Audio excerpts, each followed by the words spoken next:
This is Mark Warner with PropertyMortgageInvestment.com.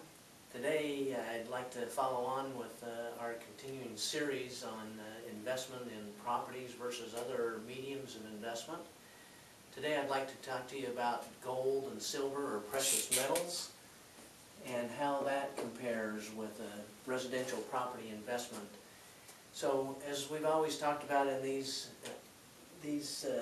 environments, we've got appreciation, cash flow, debt reduction, tax savings, and liquidity.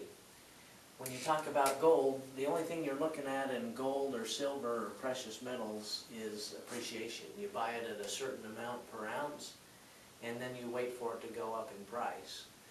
It doesn't create any kind of cash flow. It doesn't create any kind of debt reduction unless you finance it and have somebody lease it from you, which I've never heard of that. Would never work.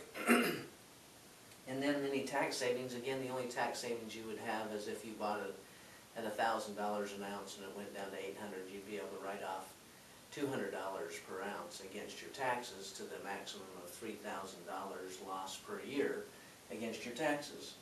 In terms of liquidity, gold seems to be traded fairly easy, and so it is fairly liquid, much more liquid than what you would have in a piece of real estate.